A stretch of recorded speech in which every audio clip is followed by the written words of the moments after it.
तो पिछले वीडियो में हम लोगों ने गास के प्रमेय का अनुप्रयोग प्रारंभ किया था और गास के प्रमेय का उपयोग करते हुए किसी गोलीय चालक के कारण, कोई आवेशित गोलीय कोष के कारण उत्पन्न वैद्युत क्षेत्र की तीव्रता हम लोग 3 स्थितियों में ज्ञात किए थे।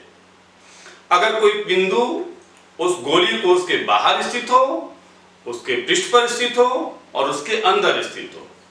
अब आज के वीडियो में हम लोग ठोस गोले के कारण उत्पन्न वैद्युत क्षेत्र की तीव्रता को ज्ञात करेंगे। तो अगर आवेशित गोला ठोस हो तो उसमें 2 कंडीशन है, 2 केस है। वो चालक है कि कुचालक है। क्योंकि अगर चालक होगा तो हमने पहले भी बताया है, इसका जिक्र पहले भी किया है कि सारे आवेश पृष्ठ पर रहते हैं। ठोस चालक गोला है, देखिए गोलीय कोष है, जैसा कि पिछले वीडियो में बताया गया था, वो तो खोखला है, तब तो आवेश सरफेस पे ही रहेंगे, पृष्ठ पर ही रहेंगे। लेकिन अगर ठोस भी है और चालक पदार्थ का बना है तो भी आवेश केवल पृष्ठ पर ही रहेंगे, सारे आवेश पृष्ठ पर ही रहते हैं। और अगर कुचालक है, ठोस गोला है लेकिन कुचालक है, तब आवेश संपूर्ण आयतन में वितरित रहेंगे। तो ये क्वेश्चन भी मन में आता है कि क्यों, ऐसा क्यों होता है? चालक में सारे आवेश पृष्ठ पर क्यों हो जाते हैं और कुचालक में संपूर्ण आयतन में क्यों वितरित होते हैं? क्योंकि चालक में आवेश चलने के लिए स्वतंत्र होते हैं और चाहे वो समान आवेश धनावेश हो चाहे ऋणावेश हो, तो एक दूसरे को प्रतिकर्षित करेंगे। तो प्रतिकर्षण के कारण वो कहां जाएंगे? एक दूसरे से दूर भागेंगे और अधिकतम कहां जा सकते हैं? सरफेस पे। सारे के सारे आवेश कहां चले जाएंगे? पृष्ठ पे। एक दूसरे से प्रतिकर्षित होकर के सबके सब पृष्ठ पे जाकर के रहते हैं, भीतर नहीं रहता कोई। और कुचालक में आवेश गति करने के लिए स्वतंत्र नहीं होते, तो ये पूरे आयतन में वितरित होते हैं, लगभग एक समान रूप से वितरित होते हैं। और वैसे भी गास प्रमेय के कारण जो वैद्युत क्षेत्र की तीव्रता हम लोग निकालते हैं, उसमें इस बात का ध्यान रखते हैं कि आवेशित जो बॉडी है, जो चार्ज बॉडी है, जो आवेशित निकाय है, उसमें आवेश का वितरण क्या होना चाहिए? सिमेट्रिक होना चाहिए, सममित होना चाहिए, एक समान होना चाहिए। 2 बातें हैं, आवेश का वितरण भी एक समान होना चाहिए और जो हम गासियन पृष्ठ बनाएंगे उसमें भी सममितता का ध्यान रखेंगे। ठीक है ना? गास का प्रमेय प्रायः हम लोग कहां यूज करते हैं? उन्हीं आवेशित निकाय की वैद्युत क्षेत्र की तीव्रता ज्ञात करने के लिए उपयोग में लाते हैं जहां आवेश का वितरण में सममिति हो, एक समान रूप से वितरित हो। और गासियन पृष्ठ में क्या होता है? आवेशित स्रोत की सिमेट्रिक होना चाहिए, आवेशित स्रोत की सममिति उसमें भी होना चाहिए। खैर, हम लोग अब अगर ठोस गोला है और चालक पदार्थ का है तो सारे आवेश कहां चले जाएंगे? पृष्ठ पर चले जाएंगे। तो यह केस और पिछले वीडियो में बताया गया केस, जो स्फेरिकल सेल था, गोलीय कोष था, एकदम 100% सेम हो जाएंगे, क्योंकि उसमें भी सारे आवेश पृष्ठ पर ही थे। स्फेरिकल सेल में, गोलीय कोष में क्या थे? सारे आवेश पृष्ठ पर ही थे। और ठोस गोला अगर चालक पदार्थ का है, कंडक्टर है, तो इसमें भी सारे आवेश पृष्ठ पर ही है। तो ये दोनों ही केस एकदम 100% सेम हो जाएगा, तो इसलिए उसको हम नहीं बता रहे हैं, एक तरह से वही रिपीट है। लेकिन अगर ठोस गोला अचालक पदार्थ का है, कुचालक, इंसुलेटर, तब क्या होगा? आवेश संपूर्ण आयतन में एक समान रूप से वितरित होगा। तो उस केस में वैद्युत क्षेत्र की तीव्रता उस ठोस, एक समान आवेशित ठोस अचालक गोलों के कारण कैसे हम ज्ञात करेंगे? यहां भी 3 स्थितियां होंगी। कौन कौन सी? एक बार वो बिंदु जो लेंगे, जिस बिंदु पर वैद्युत क्षेत्र की तीव्रता हम लोग ज्ञात करेंगे, वो बिंदु कहां होना चाहिए? गोले के बाहर, दूसरी बात पृष्ठ पर और तीसरी बात पृष्ठ के अंदर। तो यहां हमने एक ठोस अचालक गोला लिया है जिस पर आवेश कितना है? Q। टोटल Q आवेश इस पर एक समान रूप से वितरित है और इसका वॉल्यूम चार्ज डेंसिटी आयतन आवेश घनत्व इस गोले का रो है। आयतन आवेश घनत्व याद है ना, एकांक आयतन में वितरित आवेश,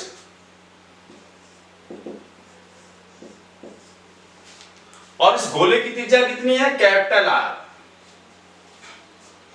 तो रो का क्या सूत्र होता है, आवेश बटा में टोटल आयतन, वही लेमडा क्यू बाई एल,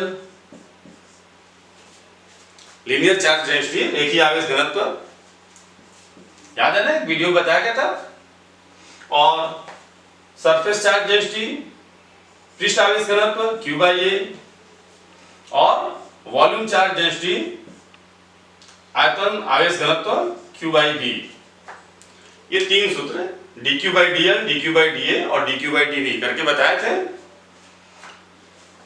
तो यहाँ पे टोटल आवेश कितना है, कैपिटल Q, और गोले का आयतन कितना है, ये तो भी हमने लिख दिया, लेकिन होगा कितना, अगर एक गोले की त्रिज्या कैपिटल R हो तो उसका आयतन कितना होता है, 4/3 पाई r क्यूब। तो 3 ऊपर भेज दें, 4/3 ऊपर चला गया, या Q इक्वल टू क्या हो जाएगा, 4/3 पाई r क्यूब इंटू रो। 3 नीचे रहने देते हैं अगर आपको कोई दिक्कत है तो Q इक्वल टू क्या होगा, 4/3 पाई r क्यूब इंटू रो।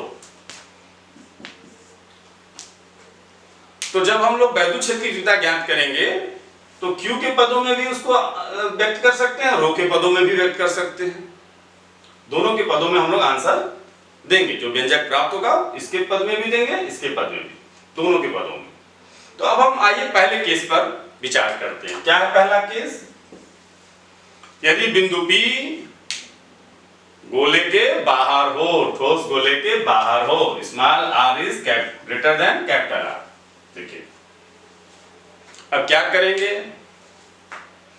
जिस बिंदु पर वैद्युत क्षेत्र की तीव्रता ज्ञात करनी होती है उस बिंदु से होता हुआ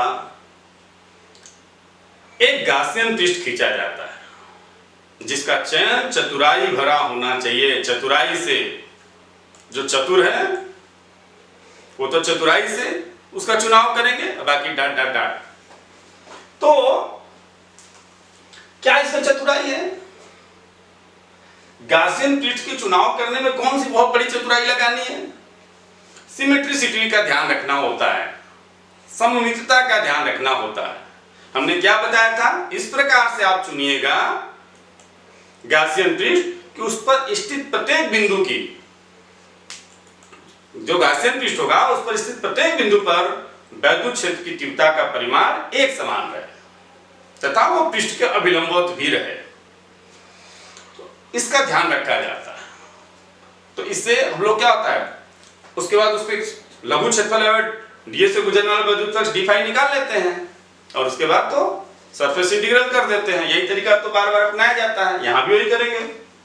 तो क्या करेंगे, बिंदु P से होता हुआ एक गोलीय गासियन पृष्ठ खींचे। ये गासियन पृष्ठ है, ये काल्पनिक है। क्यों गोलीय खींचा हमने, क्यों गोली खींचेंगे, और इसके दोनों का केंद्र सेम होना चाहिए, संकेंद्रीय होता है, कंसेंट्रिक संकेंद्रीय गोला खींचते हैं हम लोग। ये जो ठोस गोला है और ये गासियन पृष्ठ, दोनों का केंद्र C सेम होना चाहिए, सेंटर। इससे क्या फायदा होगा, अब अगर इसका दोनों का सेंटर सेम है तो इस गासियन पृष्ठ के प्रत्येक बिंदु की इस गोले के पृष्ठ से दूरी एक समान होगी ना, या इसके सेंटर से भी दूरी एक समान होगी। तो इससे क्या होगा, अब ये एक समान रूप से आवेशित है, तो इसके कारण, इस आवेशित गोली के कारण इसके प्रत्येक बिंदु पर वैद्युत क्षेत्र की तीव्रता का परिमाण एक समान होगा, और त्रिज्यता बाहर की ओर तो होगा ही, इसीलिए गोलीय खींचते हैं। अच्छा चलिए अब क्या करेंगे, बिंदु P के चारों ओर एक लघु क्षेत्रफल आएगा DA लेंगे, और मान लेते हैं, अभी बात कई बार हमने इसका यूज किया है तो उसको लिखने रहे हैं। क्या करेंगे, माना बिंदु P के चारों ओर एक लघु क्षेत्रफल आएगा DA है, तो उस लघु क्षेत्रफल आएगा DA से गुजरने वाला वैद्युत फ्लक्स क्या होगा, d phi equal to E dot DA। क्यों, वेक्टर E क्या है, पृष्ठ के प्रत्येक बिंदु पर उसका परिमाण एक समान है तथा त्रिज्यता बाहर। और वेक्टर डीए का भी डायरेक्शन क्या होता है? त्रिज्यता बाहर ही होता है। तो वेक्टर ई और वेक्टर डीए दोनों एक ही दिशा में हो गए। क्योंकि इसको कई बार लिख चुके हैं तो बार बार नहीं लिख रहे हैं। अब E D A cos 0 P into D, cos 0 का वैल्यू 1 हो गया। अब क्या करेंगे? अतः संपूर्ण गॉसियन पृष्ठ से गुजरने वाला वैद्युत फ्लक्स क्या होगा? Phi E. ये ई क्यों लिखते हैं नीचे? एक्चुअली आपके कोर्स में चुंबकीय फ्लक्स भी है, वैद्युत फ्लक्स भी है। तो ई लिख देंगे तो ये पता चल जाएगा कि इलेक्ट्रिक फ्लक्स है, ठीक है ना, इसलिए ई लिख देते हैं, स्मॉल ई या कैपिटल ई, इससे कोई बहुत। और नहीं भी लिखेंगे ई तो कोई गलती नहीं हो गया, वैद्युत फ्लक्स आपने फाई लिख दिया तो सही है, लेकिन क्लियरिटी रहे, एकदम साफ साफ रहे कि वैद्युत फ्लक्स है, इसलिए नीचे ई लिख देते हैं। तो संपूर्ण गॉसियन पृष्ठ से गुजरने वाला वैद्युत flux surface integral d phi. क्या है डी फाई का वैल्यू? पुट करिए ई इंटू डी ए। ई हर जगह एक समान है यानी नियत है, कर दीजिए बाहर, क्योंकि अगर नियत होता है तो उसको अवकलन समाकलन से बाहर निकाल देते हैं, कोई कांस्टेंट होता है तो। अब देखिए सरफेस इंटीग्रल डी होगा कितना? 4 पाई स्मॉल आर स्क्वायर। संपूर्ण गोले का सरफेस एरिया कितना होता है? थोड़ा कितना होता है? 4 पाई आर स्क्वायर ना, तो E into 4 pi R square दिख रहा होगा थोड़ा सा, 4 पाई आर स्क्वायर। अब गास के प्रमेय से क्या हो जाएगा? जगह कम है इसलिए हमने ऐसे लिख दिया। क्या हो जाएगा गास के प्रमेय से? गास के प्रमेय से होगा phi equal to Q upon epsilon 0। क्यों? क्योंकि सारा आवेश कैपिटल क्यू इस गॉसियन पृष्ठ के भीतर ही है। तो गास के प्रमेय से क्या हो जाएगा? क्यू अपान एप्सिलॉन 0, पाई की जगह पे क्या लिख देंगे? Q upon epsilon 0 equal to E into 4 pi R square. ठीक है, पाई की जगह पे क्या हमने लिख दिया? Q upon epsilon 0। Capital Q माने तो कैपिटल क्यू लिख दें। हमने क्या माना है कि संपूर्ण गोले पर जितना आवेश वितरित है कैपिटल क्यू। स्मॉल क्यू मानेंगे तो स्मॉल क्यू लिख दीजिएगा, उसमें तो कोई बहुत बड़ी बात है नहीं।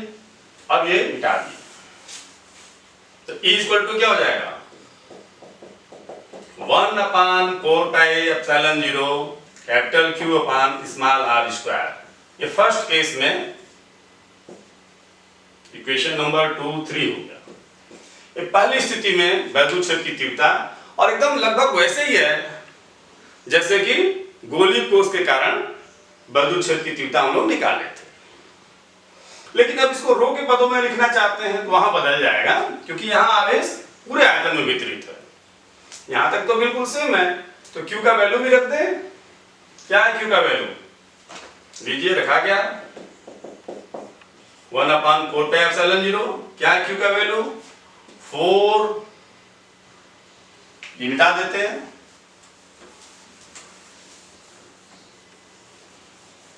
ताकि आपको साफ साफ दिखे।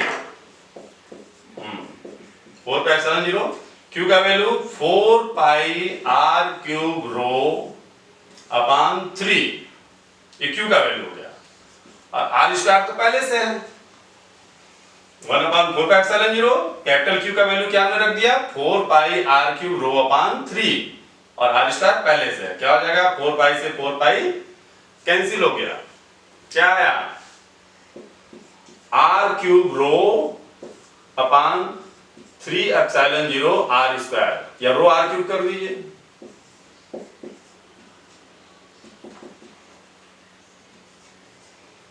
तो कैपिटल आर क्या है? गोले की त्रिज्या है, और स्मॉल आर गोले के केंद्र से दूरी है। एक और स्थिति आ गया, मतलब गोली पृष्ठ के बाहर या ठोस गोला के बाहर स्थित किसी बिंदु पर वैद्युत क्षेत्र की तीव्रता अगर Q के पदों में लिखना चाहते हैं तो ये, और रो के पदों में लिखना चाहते हैं तो ये आंसर होगा। ये दोनों एक ही केस के लिए, दोनों ही केस क्या है, दोनों केस में बिंदु P क्या है, ठोस गोला के बाहर स्थित है, लेकिन ये कैपिटल Q के पद में है, ये रो के पद में, बस अंतर इतना ही है। ठीक है। अब सेकेंड केस क्या होगा, सेकेंड केस, अब इसको मिटा देते हैं। सेकेंड केस में क्या होगा, जब बिंदु P ठोस गोले के पृष्ठ पर हो। अब कहां चला है बिंदु P, अब ये नहीं रह गया, ये खत्म, बिंदु कहां आ गया, इसी पर आ गया, इसके पृष्ठ पर ही आ गया। तो क्या हो जाएगा, स्मॉल आर की जगह पे क्या लिखते हैं सीधे सेकंड केस में, यदि बिंदु P ठोस गोले के पृष्ठ पर हो। हेडिंग भी पिछले वीडियो में था, वो एकदम सेम हेडिंग भी है। तो क्या करें, लिख देते हैं, यदि बिंदु P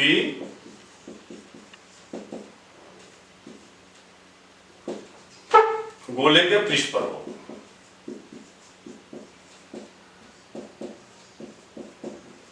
तो क्या होगा, इसमें स्मॉल आर की जगह पे कैपिटल आर लिख देंगे। स्मॉल आर घटते घटते क्या हो जा रहा है, स्मॉल आर था, घटते घटते कितना होगा, ठीक कैपिटल आर के बराबर। तो क्या हो जाएगा, equal to capital Q upon R square इस केस में। और ये अगर रो के पदों में देना चाहते हैं तो क्या होगा, रो स्मॉल आर के जगह पे कैपिटल आर लिख देंगे। तो क्या हो जाएगा, कैपिटल आर स्क्वायर से आर क्यूब कट जाएगा, क्या बचेगा, कैपिटल आर ना। तो rho into capital R upon 3 epsilon 0। Okay, तो ये दो केस आया। पहले केस में 3 और 4 क्या हुआ, ये 5 हो गया, ये 6 हो गया। 3 और 4 में क्या है, वैद्युत क्षेत्र की तीव्रता अगर बिंदु P ठोस गोले के बाहर हो। 5 और 6 में क्या है, वैद्युत क्षेत्र की तीव्रता यदि बिंदु P गोले के पृष्ठ पर हो। अभी भी कोई खास अंतर नहीं आया गोली कोष और ठोस गोले में। सबसे महत्वपूर्ण हिस्सा है, ठोस गोले के अंदर अगर बिंदु P हो तो वैद्युत क्षेत्र की तीव्रता कैसे ज्ञात करेंगे। बिंदु P कहां है, ठोस गोले के अंदर, यहां पे है। अब तीसरे केस में, तीसरा केस, बिंदु P कहां है, ठोस गोले के अंदर। तो क्या करेंगे, तीसरा केस, बिंदु P कहां हो, गोले के अंदर हो।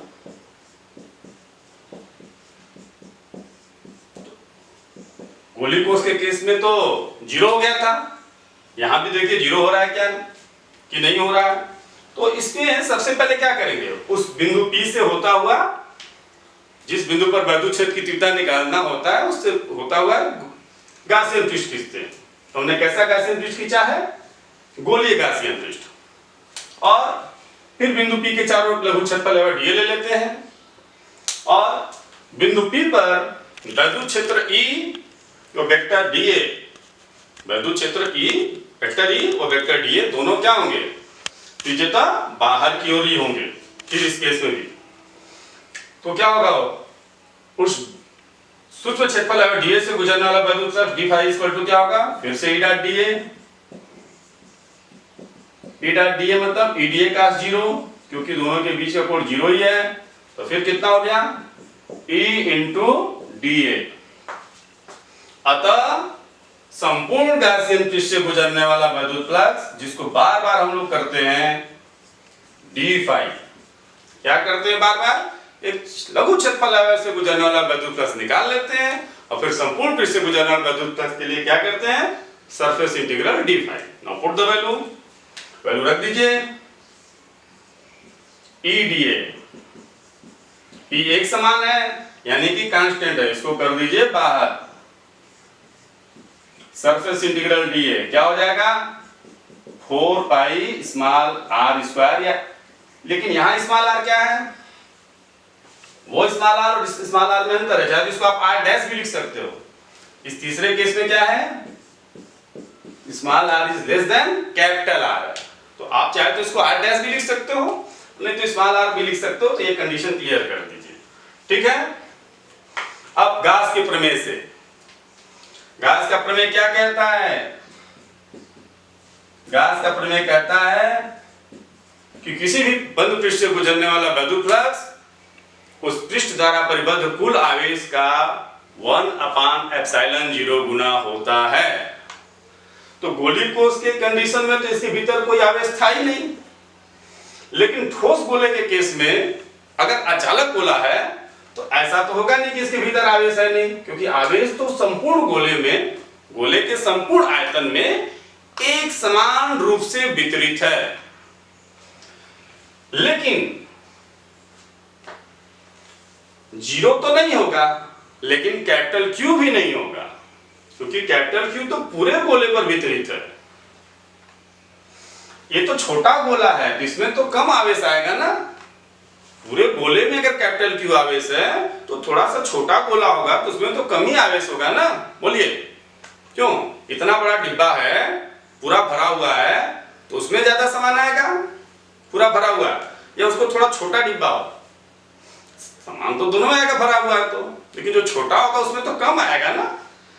लेकिन जीरो नहीं होगा, खोखला डिब्बा रहेगा तो उसमें जीरो कुछ नहीं आएगा, लेकिन इसमें भरा हुआ है पर आवेश आएगा, लेकिन जीरो नहीं होगा और ना ही क्यू होगा। तो कितना होगा? कैपिटल क्यू से कुछ कम होगा। तो हम मान ले रहे हो क्यू डैश है। कितना इसके अंदर आवेश है? Q dash. इस ठोस जो गासियन पृष्ठ के भीतर कितना आवेश है? Q dash. तो गास प्रमेय से क्या हो जाएगा? अब E इक्वल टू क्या हो जाएगा इस केस में? यहां लिखते हैं 1/4πε0 Q dash upon small R square, equation number 7। लेकिन Q डैश तो हम अपने से माने हैं, क्या Q डैश का वैल्यू निकाला जा सकता है? बिल्कुल, क्योंकि आवेश का वितरण एक समान है। तो क्या होगा? रो इक्वल टू, ऊपर का मिटा दे रहे हैं अब, या इधर कुछ मिटा के ऐसा कर दे कि जगह हो जाए, आपको दिखाई दे। यहां लिख रहे हैं रो इक्वल टू क्या होगा? पूरे गोले के लिए देखिए, पूरे गोले में कितना आवेश है? कैपिटल क्यू, और आयतन कितना उसका? 4/3πr3। जरा छोटे गोले पाइए तो आवेश कितना है? क्यू डैश, तो इसका आयतन कितना है? 4/3πr3 स्मॉल आर क्यू, ठीक है। अब देखिए क्यू डैश का मान क्या हो जाएगा? अगर इन दोनों को इक्वल करेंगे तो 4/3π से 4/3π कैंसिल हो जाएगा, तो क्यू डैश इक्वल टू हो जाएगा 4/3π से, तो 4/3π कैंसिल हो गया, capital Q small R Q upon capital R Q. देख रहे हैं? क्योंकि आयतन घनत्व आवेश के वितरण का एक समान है, आयतन आवेश घनत्व एक समान है, तो टोटल पूरे गोले में कितना आवेश है? Capital Q. और आयतन कितना पूरे गोले का? आयतन आवेश घनत्व का यही सूत्र होता है ना, टोटल आवेश बटा में टोटल आयतन। तो इसके लिए देखिए टोटल आवेश कैपिटल क्यू, आयतन इतना, इस गोले का आवेश क्यू डैश, आयतन 4/3 स्मॉल आर क्यू। यूज कर दिया। अब क्यू डैश का वैल्यू पुट कर दीजिए, तो क्या आएगा? E equal to 1/4πε0, Q dash की जगह पे क्या लिख देंगे? Q small R cube upon capital R cube, यहां पे इनटू स्मॉल आर स्क्वायर, ये आर क्यूब है, ठीक है ना, क्यू डैश। तो ये स्मॉल आर स्क्वायर से आर क्यूब कट जाएगा, तो एक आर बचेगा, तो कितना आ गया? E equal to 1/4πε0 capital Q small R upon capital R cube. तो ये तीसरी स्थिति, ये सबसे ज्यादा इंपॉर्टेंट, सबसे ज्यादा एग्जाम में यही पूछता है, क्योंकि यही डिफरेंट है। ठोस गोले के भीतर स्थित किसी बिंदु पर वैद्युत क्षेत्र की तीव्रता का सूत्र बताइए। कैपिटल क्यू के पदों में भी हो सकता है, रो के पदों में भी हो सकता है। तो अगर रो के पदों में लिखना है, अब ये मिटा दें, ये चीज तो बार बार अनेकों बार इसको लिखना है। तो कैपिटल क्यू इक्वल टू क्या होता है? सबसे पहले यही बताया गया था 4 पाई/3 आर क्यूब इंटू रो। यहां से भी लिख सकते हैं, फिर से देख लीजिए। इसमें तो कोई दिक्कत नहीं है ना। कुछ लोग को इसमें दिक्कत होता है कि ये सर क्या किए, यहाँ पे समझ में नहीं आ रहा। अरे भाई इतना बड़ा गोला लेंगे तो उस पर आवेश देखेंगे, घनत्व तो 3 होता है। आवेश का घनत्व तो क्या होता है? टोटल आवेश की मात्रा बटा में टोटल आयतन। अब अगर ये बोला है तो इस पर कितना आवेश है? कैपिटल क्यू, तो इसका आयतन लिए है। और अगर ये बोला है गैसियन पृष्ठ छोटा है तो इस पर कितना आवेश है? क्यू डैश, तो आयतन इसी का लेंगे। जो आयतन लेंगे उसी का ही आवेश लेंगे, या जो आवेश लेंगे आवेशित पिंड उसी का आयतन लेंगे। आवेश बटा में आयतन, यही तो है। तो यहाँ पे Q का वैल्यू पुट कर दे तो क्या आ जाएगा? 1/4πε0 स्मॉल r/r क्यूब। अब Q का वैल्यू अलग इधर देखिए करते हैं क्या? 4πr³ ρ/3। 4π से 4π कैंसिल, r³ से r³ कैंसिल। क्या आ गया इस केस में? Rho into r/3ε0। ये रो के पदों में है, ये कैपिटल क्यू के पदों में। तो 3 केस और 3 सूत्र है। ये पहला केस है जब बिंदु P ठोस गोले के बाहर हो तो वैद्युत क्षेत्र की तीव्रता ये Q के पदों में, ये रो के पदों में। फिर पृष्ठ पर हो तो Q के पदों में, रो के पदों में। और पृष्ठ के गोले ठोस गोले के अंदर हो Q के पदों में, रो के पदों में। और कल हमने क्या बताया था पिछले वीडियो में? गोलीय कोष के कारण उत्पन्न वैद्युत क्षेत्र की तीव्रता। तो उसमें जरा इस सूत्र को अब तो मिटा दें, आप समझ गए होंगे। जरा ध्यान दीजिएगा उसमें क्या आया था और इसमें क्या आया था।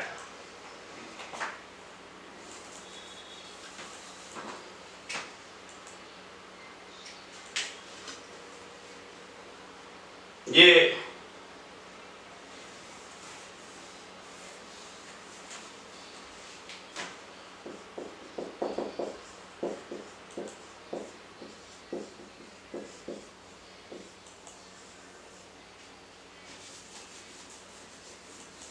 उस केस में अगर बिंदु P बाहर था तो क्या आया था?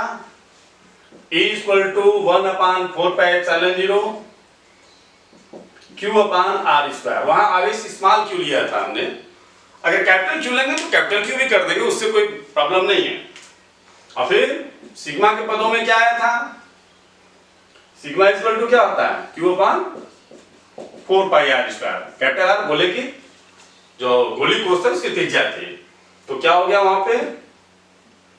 सिग्मा इंटू r² अपान ε0 r²। ठीक है, Q का मान रख देंगे सिग्मा 4π कैपिटल R² अपान। तो ये केस आया था। ठीक है, गोली कोष के लिए। और पृष्ठ पर ये लिखे ही है, ठोस गोला है, अचालक है। तो पृष्ठ पर वैद्युत क्षेत्र की तीव्रता Q के पदों में यह होगी,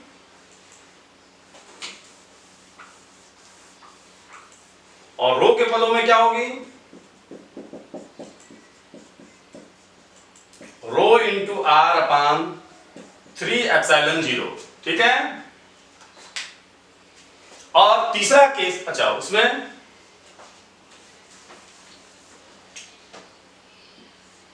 ये पहला केस हो गया था। उसमें क्या आया था? 1/4πε0 Q/R²। और सिग्मा के पदों में सिग्मा/ε0। क्योंकि वहां वितरण केवल पृष्ठीय था, इसलिए सरफेस चार्ज डेंसिटी सिग्मा के पदों में ही, पृष्ठ आवेश घनत्व के पदों में ही आंसर दिया गया था। लेकिन सबसे महत्वपूर्ण जो है तीसरा केस है, क्या है, E equal to 1/4πε0 Q into small r upon r cube. ये हो गया कैपिटल Q के पदों में, और रो के पदों में क्या हो गया, रो इंटू स्मॉल r अपान 3ε0। ये तीसरा केस है जब ठोस गोले के अंदर वैद्युत क्षेत्र की तीव्रता निकाल रहे हैं। लेकिन गोलीय कोष में क्या था, अंदर वैद्युत क्षेत्र की तीव्रता सर्वत्र एक समान और कितना था, 0। यहीं पे अंतर है। अगर आप इन सूत्रों को ध्यान से देखें, इसमें कोई अंतर नहीं, इसमें कोई अंतर नहीं। सिग्मा और रो के पद में किया वो अलग होगा, लेकिन यहां तीसरा केस में देखिए, यहां नॉन जीरो है और यहां 0 है। और एक चीज और ध्यान दीजिए, यहां पे E क्या है, प्रोपोर्शनल टू स्मॉल r, और यहां पे इन दोनों केस में E is inversely proportional to r²। यहां पे क्या था, E is inversely proportional to r², इसमें भी, और यहां पे E 0 था। यानी बाहर हो, बिंदु P बाहर हो, और जैसे जैसे पृष्ठ की ओर आएंगे तो वैद्युत क्षेत्र की तीव्रता बढ़ेगी दोनों ही स्थितियों में, और पृष्ठ पर आते आते अधिकतम हो जाएगी। ये दोनों स्थितियों में होगा, चाहे गोलीय कोष हो चाहे ठोस गोला हो। लेकिन गोलीय कोष में जैसे ही अंदर प्रवेश करेंगे, अंदर वैद्युत क्षेत्र की तीव्रता 0 हो जा रही है, जबकि इसमें 0 नहीं हो रही है। इसमें अभी है, इसमें वैद्युत क्षेत्र बचा हुआ है, जबकि उसमें समान। तो एक ग्राफ हमने कल ट्रेस किया था E और R में, तो आज भी उस ग्राफ को हम ट्रेस करते हैं, उसको ध्यान से समझिएगा। ठोस गोले के लिए और गोलीय कोष के लिए, ठोस अचालक गोले के लिए। तो कल जो गोलीय कोष के लिए पिछले वीडियो में हमने ड्रा किया था, ये एक गोलीय कोष है जिसपे आवेश क्या है, उसके पृष्ठ पर एक समान रूप से वितरित था, और उसकी त्रिज्या कितनी थी, कैपिटल R। E और R के बीच ग्राफ खींचा गया था, और आज भी खींचेंगे। आज किसमें खींचेंगे, ठोस गोला है, आवेश क्या है, पूरे आयतन में एक समान रूप से वितरित है, त्रिज्या इसकी भी कैपिटल R है। ध्यान दीजिएगा, ये यहां तक तो ठीक ऐसे ही रहेगा दोनों।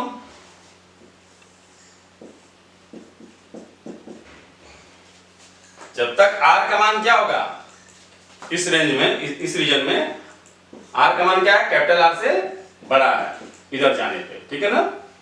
अगर हम इस रीजन का नाम फर्स्ट सेकेंड रख दें, ये फर्स्ट हो गया, ये सेकेंड, ये फर्स्ट, ये सेकेंड। तो फर्स्ट रीजन में क्या है, R is greater than capital R है, और सेकेंड रीजन में, सेकेंड क्षेत्र में, दूसरे क्षेत्र में क्या है, रीजन मतलब क्षेत्र, R का मान कैपिटल R से कम है, यहां से यहां तक। इस हिस्से में अगर जा रहे हैं हम लोग तो क्या हो रहा है, देखिए R का मान कैपिटल R से घट रहा है ना, ये त्रिज्या कैपिटल R है, ठीक है। तो इधर जाएंगे तो इसका मतलब क्या होगा, कैपिटल R से ज्यादा है, इधर आएंगे तो कैपिटल R से कम है। ये कोई बहुत बड़ी बात तो ऐसा लिख नहीं दिया, इसको कुछ लोग नहीं समझ पाते हैं कि ग्राफ देखते ही कहते हैं बहुत टफ हो गया, ग्राफ आ गया बंद करो, है तो कुछ नहीं, अब बंद कर देंगे तो कहां से समझेंगे। यहां देखिए, greater than capital R, less than capital R, इधर अगर आएंगे सेकेंड रीजन में तो, और यहां पर आएंगे तो R के बराबर है, ओके। तो जैसे जैसे पास आएंगे वैद्युत क्षेत्र की तीव्रता बढ़ती जाएगी, बढ़ती जाएगी, बढ़ती जाएगी, पृष्ठ पर मैक्सिमम अधिकतम मान प्राप्त होगा, और अंदर जाते ही समाप्त, वैद्युत क्षेत्र की तीव्रता 0। यहां पे ऐसा नहीं होगा, यहां पे देखिए, यहां तक तो सेम है फर्स्ट रीजन में, जैसे जैसे पास आएंगे वैद्युत क्षेत्र की तीव्रता बढ़ती जाएगी, बढ़ती जाएगी, बढ़ती जाएगी, बढ़ती जाएगी, अधिकतम। लेकिन उसके बाद ये अब घटेगी, 0 नहीं होगी, यहां अधिकतम के बाद घटती जाएगी। और कैसे घटेगी, E is proportional to small r। ध्यान दीजिए, यहां पे क्या हो रहा था, कैपिटल आर से जब ज्यादा था, दोनों ही केस में, चाहे स्फेरिकल सोलिड हो चाहे सॉलिड स्फेयर हो, ठोस कुचालक गोला हो, दोनों ही केस में क्या है, जब कैपिटल आर से वैल्यू ज्यादा है स्मॉल आर का, तो क्या हो रहा था, दूरी घटने के साथ साथ वैद्युत क्षेत्र की तीव्रता बढ़ती जा रही है, बढ़ती जा रही है, कैपिटल आर पे अधिकतम हो रही है। लेकिन ठोस गोला और वो कुचालक पदार्थ हो तो जैसे ही अंदर जा रहे हैं वैद्युत क्षेत्र की तीव्रता क्या हो रही है, घटती जा रही है और सेंटर पर आकर के जीरो हो रही है, जबकि इसमें प्रत्येक स्थान पर वैद्युत क्षेत्र की तीव्रता शून्य है। तो अंतर क्या है, इसके इधर कैपिटल आर से ज्यादा है तो E इज प्रोपोर्शनल टू क्या हो रहा है, 1/r², यानी व्युत्क्रम वर्ग के नियम का पालन कर रहा है। ये वक्र है, ये दोनों क्या है, वक्र है, और ये क्या है, स्ट्रेट लाइन है, सीधी रेखा है। E is proportional to small r, दूरी के ऊपर दूरी के अनुक्रमानुपाती है। तो जैसे जैसे दूरी बढ़ेगी ये बढ़ती जाएगी, घटेगी घटती जाएगी, देख रहे हैं ना। जब किसमें क्या हो रहा है, दूरी घटेगी तो वैद्युत क्षेत्र की तीव्रता बहुत तेजी से बढ़ेगी। यही है, इस ग्राफ को ध्यान से देखिए, ग्राफ को भी समझना आपके लिए जरूरी है, ठीक है। फिर नेक्स्ट पार्ट में हम आगे की चीजों को बता रहे हैं।